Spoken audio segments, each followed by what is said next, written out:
Yo, what's up guys, it's Kes. Today we're going to be doing a commentary walkthrough of our 16 mists. A lot of you guys have been asking for a video like this. And I'm basically just going to break down every poll, kind of my decision making, you know, how I plan to live, how I plan to buff my team, send cooldowns, all that good stuff.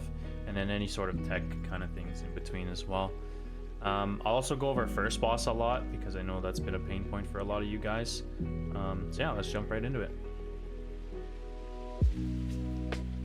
Alright, so first poll of the dungeon here. Very important that we set our focus kick as we're walking in, we get our double presences out, but then these spike claw mobs, they're only going to jump to people if they have someone to jump to, right? So if everyone's stacked in melee, they're not going to jump on anyone, they're not going to leap, they're just going to stay in melee, and we can get full uptime on DPS on them. It's also going to avoid them like leaping out and putting a bunch of bleeds on people constantly.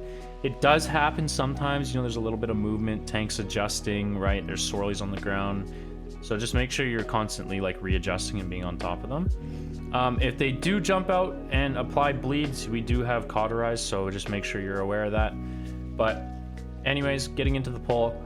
As I'm walking in, I set my focus, I get 2 presences out, I enter the poll, I have Ebb and Mighted, and I have Fire Breath, and now I have pressed Breath of Eons, and then Upheaval, and then I'm going to Eruption, get 1 Bombardment out, Eruption, get another Bombardment out, and I'm actually going to pause here, and we're kind of going to back up a bit because I forgot one important tip. Before the key, you guys can press Tip the Scales, right?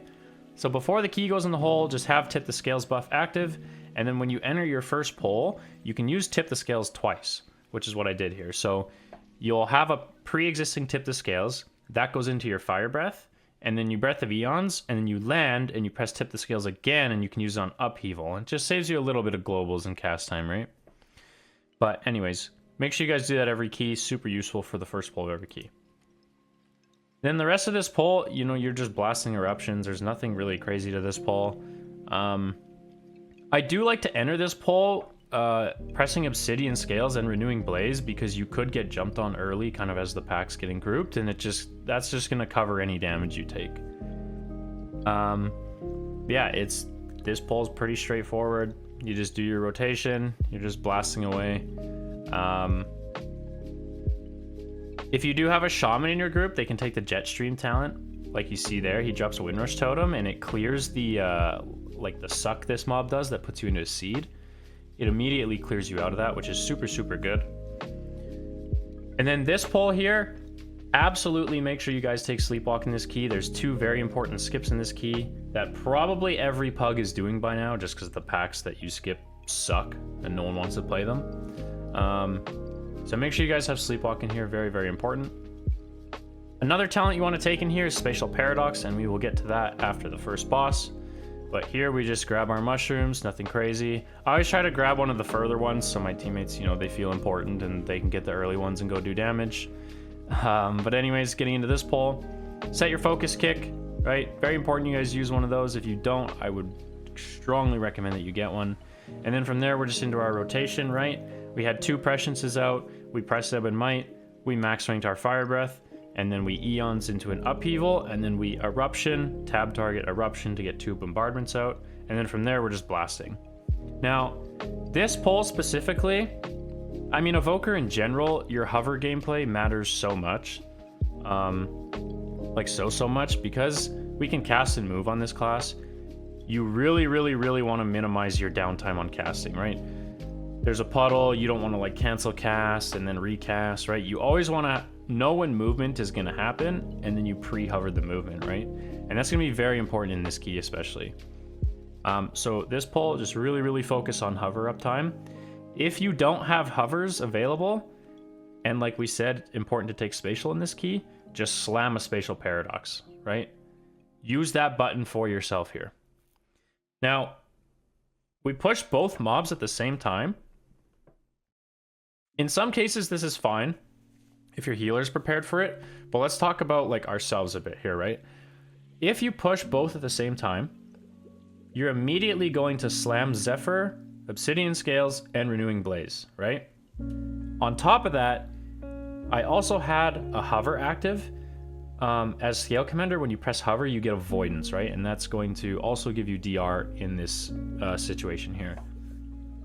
Now, if we don't push both at the same time, you can map these out however you want, but your gameplay should somewhat look like on the first one that pushes, you could Obsidian Scales, Renewing Blaze, and then the second one that pushes, you can Zephyr and rescue someone, and then you could also mix in a hover in there however you would like.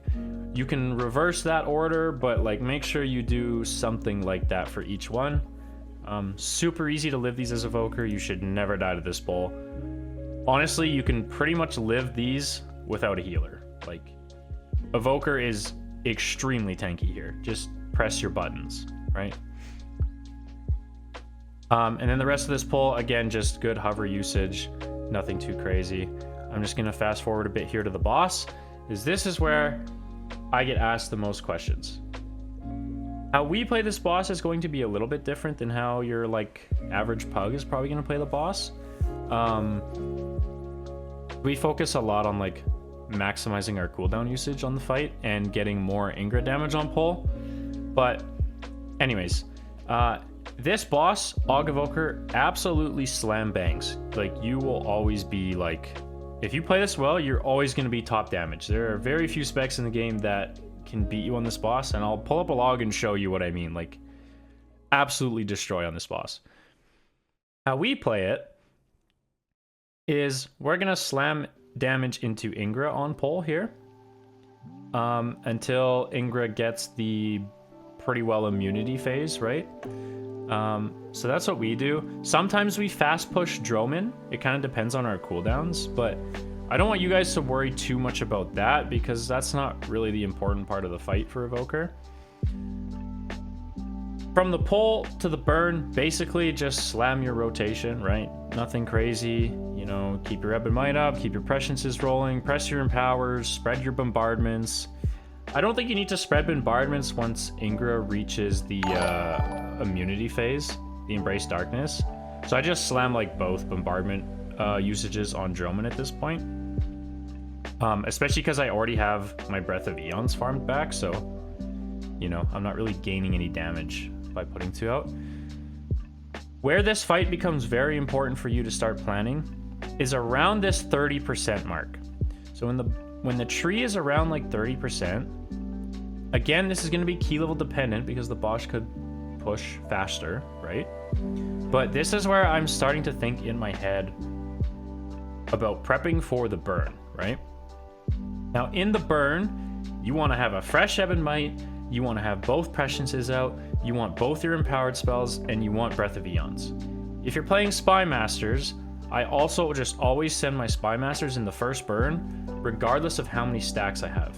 Because I've learned that if you wait for 40 stacks, using it on the second burn, I guess it depends on your group's damage, but in my case, if I wait and hold my 40 stack for the second burn, it's like the boss is basically already dead and I don't gain full value from it. So I press it on the first burn no matter what, because it's always close to 40. Like, I'm probably going to get like a 36 stack here. And then it's just going to start building stacks for my next 40 stack, which comes up pretty early on in the maze. But anyways. Okay, so we're heading into the burn here. This one was a little scuffed for me, right? This was a good example of like pretty poor planning, right? My Ebb and Might is falling off, right? And my next one's in 8 seconds, but I have Eons up. So this is a combination of like poor planning and, you know, kind of a little bit of luck because you can get away with this, right? The important thing is I have Eons and I have both empowers. Now remember, Breath of Eons activates Ebb and Might. So that's why I get away with my poor planning in this situation. Right? So I'm going to Eons, and then I'm going to Upheaval. My Fire Breath is late, right? So this wasn't the perfect burn for me, right? But it's salvageable. See? Then Fire Breath comes up, I tip Fire, and then from here you're just slamming Eruptions the whole time. But, so, my point of this is, there is a perfect world where you plan ahead and you have everything for the burn, right? So this burn wasn't great. We got to 47%. We're usually between like 25 and 35% roughly. But anyways, point is, there's a perfect world where you can plan everything. If you don't have everything planned perfectly and you mess up, it happens, right? The important thing, absolutely, is that Breath of Eons is available, because Breath is so important in that damage burn, and it also activates Ebon Might. So if you don't have an Ebon Might, or your Ebon Might fell off or whatever, it's going to give everyone Ebon Might, and then from there you're in Lust and everything, and you should have in Powers. You should be able to keep the Ebon Might rolling from Eons, because it's only going to give you 4 seconds, but you should be able to keep it rolling with, like, you know, the Lust and all that stuff, right? And then the rest of the fight's pretty much the same. Usually I send another Eons. See here? This was the perfect lineup, actually. We'll just scroll back just a little bit. This is like a perfect lineup. I had a fresh Ebon Might. I Fire Breath. I Eons. I get an Upheaval in there. And then I just start blasting. But usually, and in most cases, especially as the key levels go up, you get a second Eons in a burn on this boss. If the key's lower, or if the boss is really low, you could hold that second Eons and use it on the first pull in the maze. Kind of up to you, kind of a decision you have to make for yourself. But yeah, super easy. One last thing I want to go over defensively on this boss. When the boss goes immune and the ticking AoE starts happening on the group, you just instantly slam Obsidian Scales and Renewing Blaze. Or that's like if you're fast pushing. If you're slow pushing, you can just Renewing Blaze by itself first, and then when Renewing Blaze falls off, you can Obsidian Scales. And then if the boss still isn't pushed when your Scales falls, you could rescue, right? Or you could Zephyr that phase 2. Again, living on that boss as Evoker, super easy. You should never die unless you stand in a puddle or a kick goes off, right? Moving forward, this is where you want Spatial, as I mentioned earlier. This is very important. Especially since they changed the DK pulling through the wall.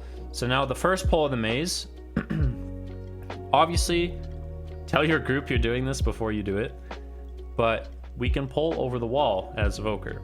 So what I'm going to do here is I'm going to pre-cast a Spatial Paradox. So I'm just waiting for Yoda to kind of get in combat with these guys. Spatial, hover, hover, and then you can target these back mobs here and Azure Strike them. And then the pack shows up. Now, very important when you do this. You see how I pulled them? And immediately Obsidian Scale Renewing Blaze. Because first, you could get double Expel from these guys. You could get a third Expel from the next pack. You could get Bit at the same time. And you could also get the Anima Slash, which is the Tank Buster. Right? So you are in a lot of trouble here.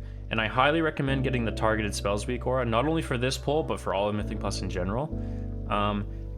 So this is like kitchen sink. You press every single defensive. So you see, I actually have the Tank Buster on me, and I'm probably immediately going to slam a Health Pot here. Yeah, so I Health Pot. Like, you are under so much trouble if you pull this pack. You're going to get everything on you. And then from there, you know, you're just slamming your cooldowns. I send the Eons out, I send the Upheaval, we get our bombardments out. I'm going to set my focus kick to the Shaper. Very important you get that kick.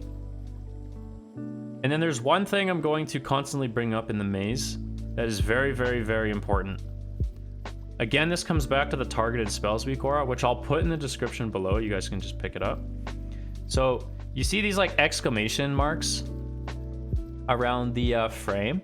It has a sound cue as well, but it's telling me that I'm being targeted by something, and in this case, it's the Expel. Now, when I review a lot of your guys' logs and stuff in Mists, you guys lose so much cast time in the maze.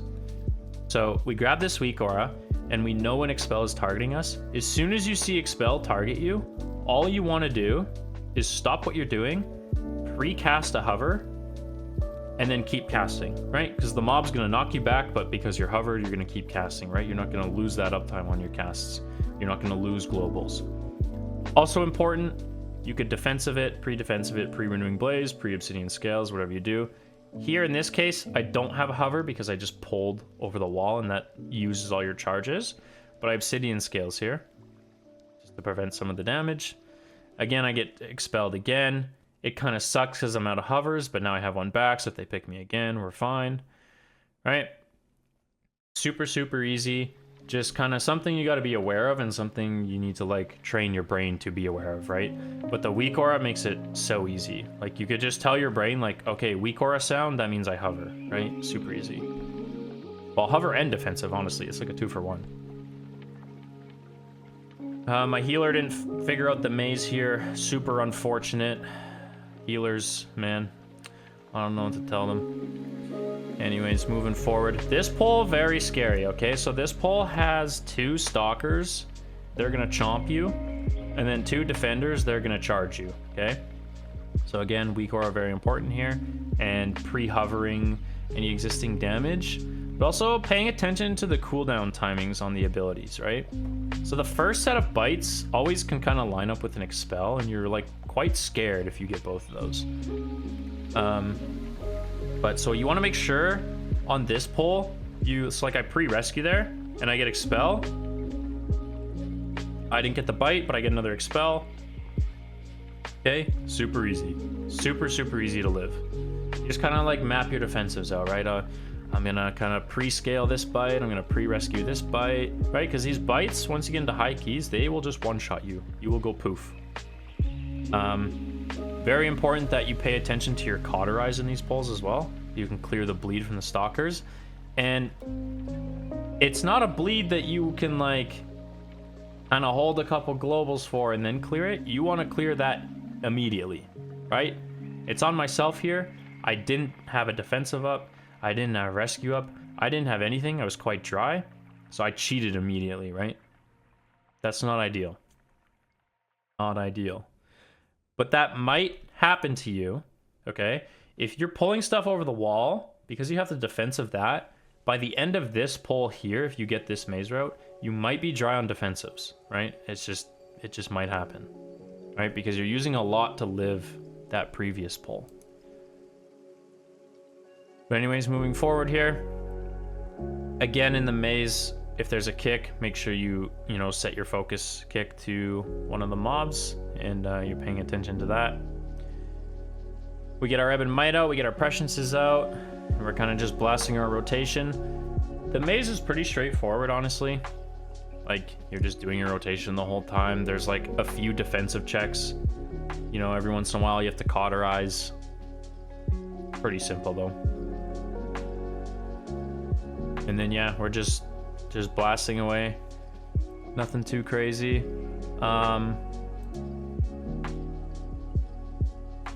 The most important thing, honestly, I can't stress this enough, is just like hover timing in this maze.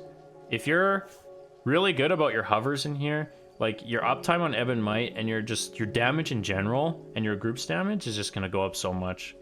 If you're just like getting expelled and you're not pre-hovering in, and you're getting interrupted and you're losing all this cast time, it's gonna be really tough for you to do well in this key.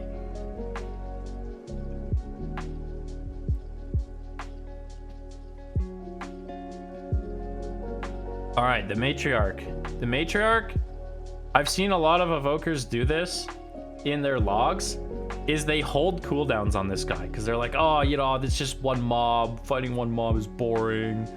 I'm going to hold my cooldowns for the next pull. No, you slam on this guy. This mob sucks. This mob hurts your timer. He hurts your tank, and he can screw your tank over going into the next pull, right? You absolutely want to send this guy home. If you have a 40 stack Spy Masters on this pull, you send it. I also died here, which is really funny. That frontal is a lot wider than it appears. So, yeah. Anyways, I make mistakes too, guys. Just, make a mistake, get back up, get back into the pull. Nothing to worry about. I did get the Evoker, like, out of combat bug there, so I couldn't mount, which really sucks, so we'll just skip that, because I just RP walk back, basically. But yeah, this mob, very important. You send all your cooldowns on him, and you get rid of him fast. The tank debuff is not nice. So you see, Yoda has 3 stacks of the tank debuff, right? So this is what I mean, that mob can kind of screw your tank over the next pull. He's at 3 stacks, and this is going to make him take a lot more physical damage going into the next pull, right? Do you see his health bar on pull? Like, he almost just dies. Like, it's so hard. But anyways, we're getting both our Presciences out. We have Ebb and Might here. This is a perfect setup. We have everything. I Fire Breath into an Eons here. Never mind. I don't know why I'm not eonsing. I should have eons, right? Again, sometimes I make mistakes. Eons into upheaval, getting eruptions out for bombardments, right? And we have prescience. I actually played this poll quite sloppy looking back on this. Like, this is like not ideal, right? There was a lot of like lost globals and delayed globals. But again, this is why we VOD review. This is good, right? You can catch yourself making mistakes. You can improve. Highly suggest more people do this, right? I pre-hover these expels, right? So I don't lose cast time. I almost died there. I instantly health pot. Very scary mobs. I should have obsidian scaled the second charge there. Especially looking back on it, my healer is quite so I should have took like more agency into my own life, right?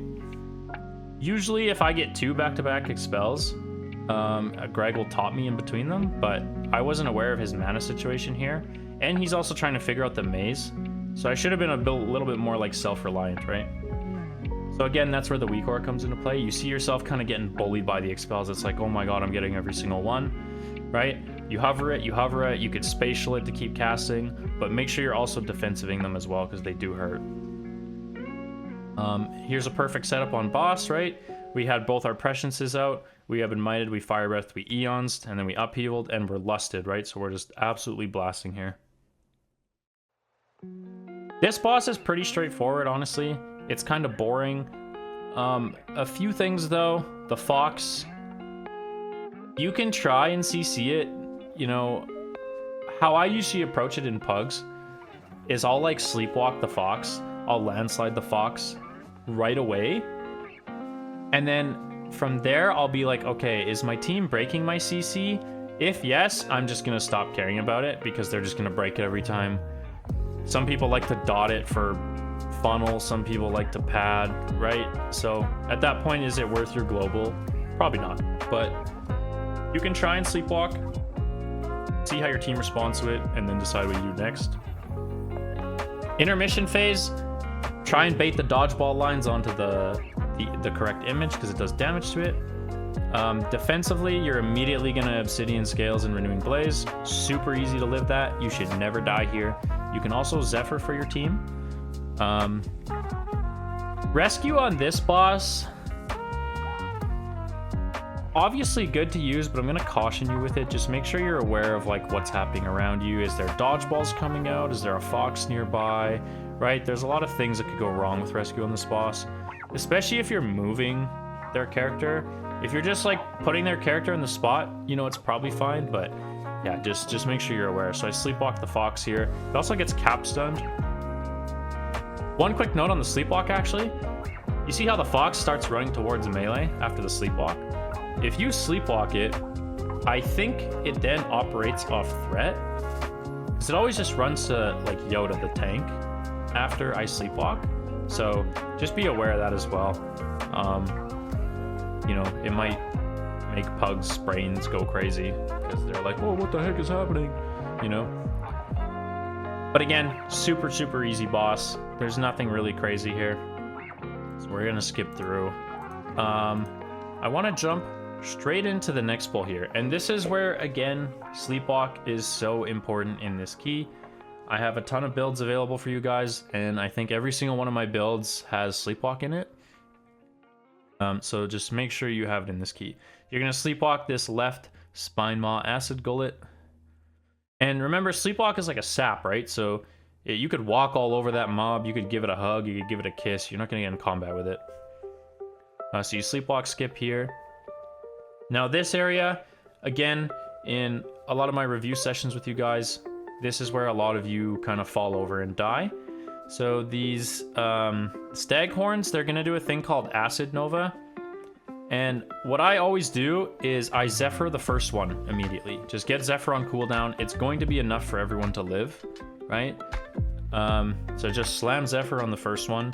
And then for everyone after that, you just always want to make sure you're aware of the ability happening and you have a cooldown out, right? An Obsidian Scale, a pre-rescue. Again, rescue here, be careful, right? If you have a green circle on you or something, you know, could be kind of splashing extra damage on people. But so again, you're just doing your rotation. There's a lot going on here, right? You're doing your rotation. You're paying attention to Acid Nova. right? So you're managing your defensives. There's also a kick, so set your focus kick. And then we also have these Spine Maw Reavers that a lot of people have started to incorporate into this poll. And you are probably the only Dispel, right? So make sure you are expunging on cooldown. And kind of in my head, I have like a priority as well, right? If it goes on Giant Monster, which is the Enhanced Shaman, or if it goes on myself or Greg, right? Those are priority dispels for me. If it goes on the DK, tell him to figure it out and, you know, he's fine, right? He's a DK. He's never gonna die. Haha. Right here, that just happened, this is your scariest overlap, right? It's about to happen here. So I have Acid Nova, and I get a Volatile Acid on me at the same time, right? So I am so scared here. This is where you take the most damage. And I actually drained myself defensively. I could have rescued here, but again, rescue with this is scary. So in my head, I'm like, okay, I have no defensives. I'm just going to commit to cheat death because my cheat death is available, right? And I don't want to like potentially kill Greg because he also is in trouble, right? And then again, just dispels. You can also cauterize, right? So I usually give a calm like, yeah, I have 2 dispels here. We can chain into next pull, meaning I could expunge one and I could cauterizing flame the other one, and I can clear two poisons at once, right? So again, just make sure you're aware of that. Make sure you're aware of your whole kit in these pulls. We AMZ for this Acid Nova because I'm still just so tapped defensively, right? As well as the whole group. But those Acid Nova mobs paired with a Volatile Acid, this is like the scariest part of the dungeon for you to live. And so make sure you're aware of the cooldown on it, and then you press defensives for it accordingly. Okay, we're gonna skip ahead to Tredova because every single one of us has expressed frustrations on how to play Augmentation Evoker on Tredova, okay? Now, if you're mage or you're ranged, I guess I won't single out mages.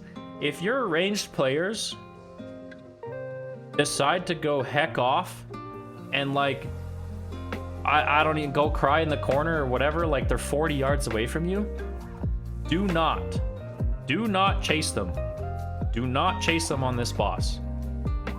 If you cannot buff them, just buff whoever you're in range with. Let Jesus take the wheel on Prescience, and whoever it goes on, it goes on. Prescience min-maxing is such a small DPS gain that it is not worth wasting your hovers on this boss to go chase your ranged player who just refuses to play near you. That is their problem. So you're just like not gaining enough damage for how much you're losing by going to chase them, right? Like it just doesn't matter at all. So my recommendation on this fight is to just play in melee, right? Play in melee with the group. This does 2 things. If you're all in melee and we're just rotating around the room like we are here, this does a couple things, okay? The first thing is the Mind Link's going out here. Because we're all in melee, all my tank has to do is leap out, right? Mind Link is instantly gone, right? So if I was here and, you know, Sally the mage was over here and you know, Timmy the hunter was way over here, like we would have just gave my tank no options and we probably would have wiped from Mind Link, right?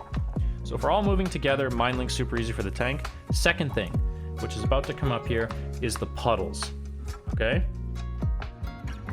The puddles on this boss, if we are all together and rotating together, you're not going to have to like walk around a messy room. There's always going to be space for you to move, and you're not going to have to worry too much about invisible puddles, right? Because look at all this clear space we have. So I always mark invisible puddles too, by the way. But look, once we're past the puddle drops, we have all this real estate, right? Like we have so much room to play with. It's so easy. Another reason you don't want to chase people to buff them is you want your hovers for this coalescing poison phase, right? The suck in. You don't want to lose cast time here. It's very important that this is where your hovers are spent. when the poison spawns, the poison puddles, be very careful with hovering, right? Because the poison puddles, they're going to mimic your movement, right? So if a poison puddle spawns and you just zoom forward with hover, the next time puddles spawn, you're going to create very fast puddles, right?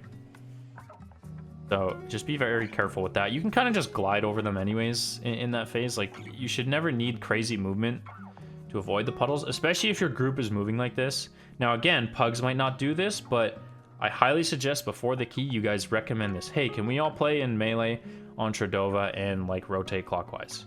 Makes it easier for literally everyone. But again, my main point to focus on for you guys, because this is a main frustration for all Augs, is do not chase people. Do not chase people on this boss. If your DPS player is a range player and they are out of your range, don't care. They'll figure it out. Leave them. Leave them be. Just buff who you are close to in melee. And I mean that a lot. Prescience min-maxing is not worth the DPS gain to just go cater to your ranged player on this boss.